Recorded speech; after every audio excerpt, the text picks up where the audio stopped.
పాత నిబంధన చరిత్ర గ్రంథంలో చివరి పుస్తకము నెహెమ్యా గ్రంథం. చెరనివాసులు తిరిగి వచ్చే 3వ ఘట్టం యొక్క చరిత్రను తెలియజేయుచున్నది. దానితో పాటు యెరూషలేము ప్రాకారము ఎలాగూ కట్టి ముగించబడిందో, అదేవిధంగా విశ్వాస పునర్వీకరణము ఏ విధంగా జరిగిందో తెలియజేసే గ్రంథమే నెహెమ్యా గ్రంథము. ఈ గ్రంథకర్త నెహెమ్యా.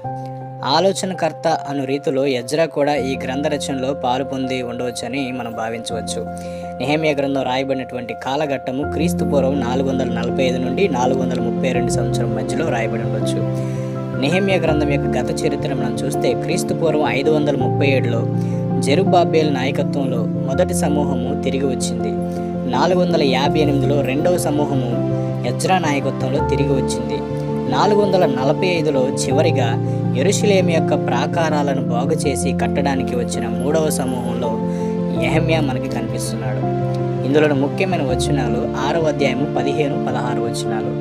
నెహెమ్యా గ్రంథము పరిశుద్ధ గ్రంథంలోని 16వ గ్రంథము. ఇందులోని అధ్యాయాలు 13, వచనాలు 406.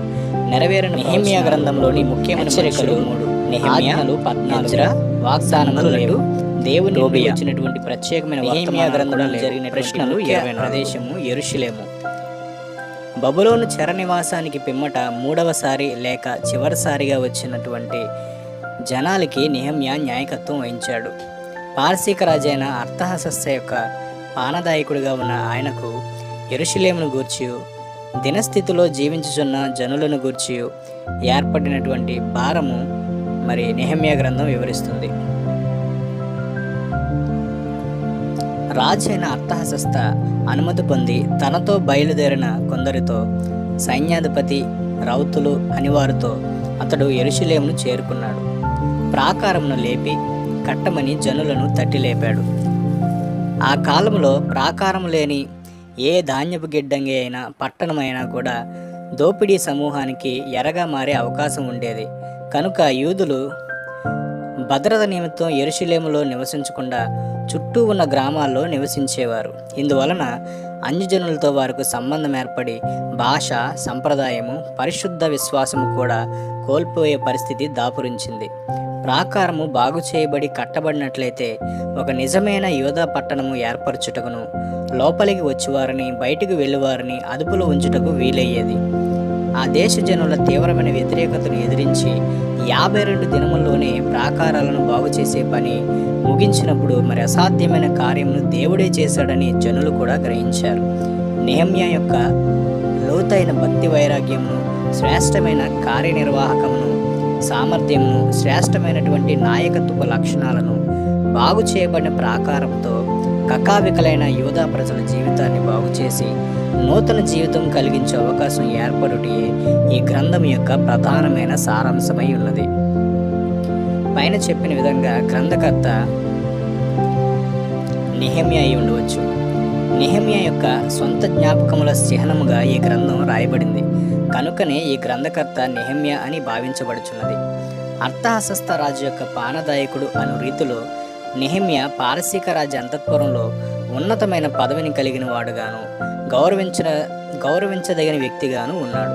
రాజునకు నెహెమ్యాపై కలిగిన గాఢమైనటువంటి నమ్మకాన్ని బట్టి ఆయన తన ఆలోచనకర్తలలో ఒకనిగాను మరి నెహెమ్యాను నియమించాడు. క్రీస్తు పూర్వం 445 నుండి 433 వరకు పారసీక మహా సామ్రాజ్యం కింద యెరూషలేములో గవర్నర్గా నెహెమ్యా ఉండేవాడు.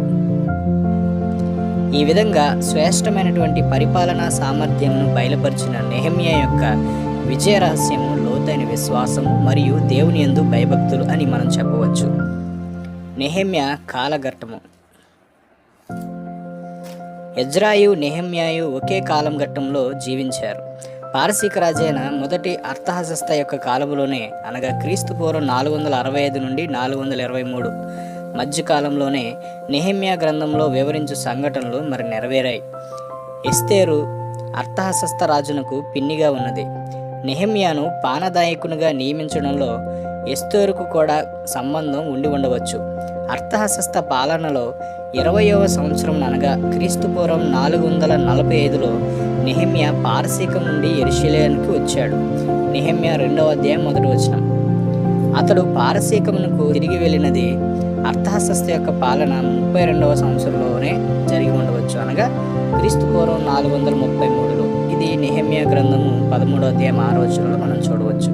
మరలా అతడు కొన్ని దినముల తర్వాత రెండో మారు యెరూషలేముకు వచ్చాడు. ఇది నెహెమ్యా 13వ అధ్యాయం 7వ వచనం ఉంటుంది.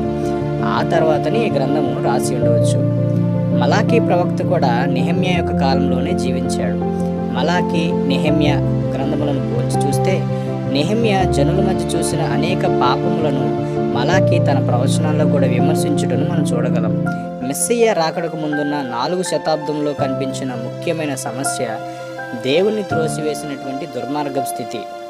ఈ కాలఘట్టంలో దేవుని యొద్ద నుండి ఏ ప్రత్యక్షతయు బయలుపాటు కూడా లభించినట్లుగా సాక్ష్యం లేదు. జనులు పాపంలోనే ఉన్నారు.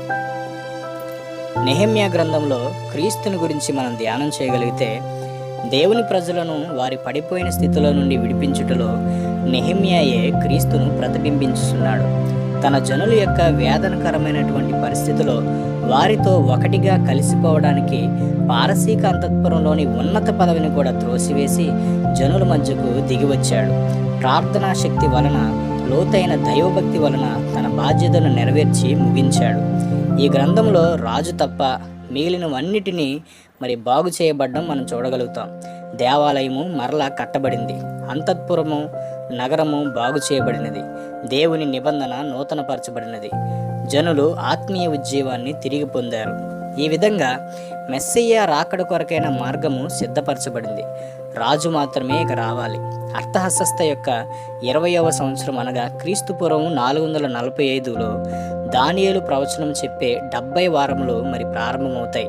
దానియేలు 9వ అధ్యాయం 25-26 వచనాల్లో యెరూషలేమును మరలా కట్టించవచ్చునని ఆజ్ఞ బయలుదేరిన సమయం మొదలుకొని అభిషిక్తుడకు అధిపతి వచ్చే వరకు 7 వారములు పట్టును అని స్పష్టంగా గ్రహించును. 62 వారములు తొందరగల సమయములందు పట్టణము రాచవీధులను కందకములను సమకాలికుడైనటువంటి దానియేలు 9వ అధ్యాయం 20వ కార్యములు ఇంచుమించు 69 వారంలో నెరవేరాయి. మెస్సయ్య ఒక యాజకుడను రీతిలో ఎజ్రా ఈ ప్రవచనానికి నాయకత్వం వహించగా క్రీస్తు యెరూషలేములో రాజుగా ప్రవచించుటతో ప్రపంచ రాజకీయాలకు సంబంధించిన నెరవేరినది పునర్వీకరణంలో దానియేలు అని వహించాడు. చెరనివాసానికి తర్వాత తిరిగి వచ్చిన గ్రంథంలో ముఖ్యమైన మిగిలిన వారిని యెరూషలేము దేవుని దర్శనంలో దృఢపరిచి ముఖ్య అధ్యాయం స్థిరపరచుటకు ఇరువురు కలిసి ఒక పాత నిబంధన ఆరంభం చేశారు. దేవునితో పాత నిబంధన ప్రవక్తలు యెరూషలేము వాడైన మలాకీ కూడా ఇదే కాలంలో లేచి పాపము జనులను క్రమపరచు రీతిగా దేవునితో ఆత్మీయ రీతిలోను మార్గములను నిర్దేశించాడు. ఈ అధ్యాయం గ్రంథము పాత నిబంధన చరిత్ర యొక్క చివరి కాలఘట్టమును అనగా క్రీస్తుకు సుమారు 400 సంవత్సరం ముందటి కాలాన్ని మనకు తీసుకుని వచ్చుచున్నది. గ్రంథం యొక్క 2 పెద్ద భాగాలను మనం వివరించే ప్రయత్నం చేద్దాం. మొదటిది ప్రాకారాలను బాగు చేయడం, 1వ అధ్యాయం నుండి 7వ అధ్యాయం వరకు. రెండవది జనులను బాగు చేయడం, 8వ అధ్యాయం నుండి 13వ అధ్యాయం వరకు. అంతఃపురము ప్రాకారము పని ముగిసిన వెంటనే యెరూషలేము పట్టణము భద్రత కలిగిన పట్టణంగా మారింది. దాని తరువాత జనుల జీవితమును సరిచేయడానికి ఎజ్రాయు, నెహెమ్యాయు కలిసి పనిచేసిన భాగమే ఈ గ్రంథం యొక్క శ్రేష్టమైన భాగము. క్రీస్తు పూర్వం 433లో పారసీక దేశానికి తిరిగి వెళ్ళిన నెహెమ్యా క్రీస్తు పూర్వం 432లో జనులను తట్టిలేపి దేవుని యొద్దకు చేర్చుట కొరకు మరొక ప్రయాణాన్ని చేశాడు. ఆయన దేవాలయాన్ని శుద్ధీకరించి విశ్రాంతి దినమును ఆచరించుటను స్థిరపరిచి అన్యజాతి భార్యలను విడిచిపెట్టమని జనులను గద్దించాడు.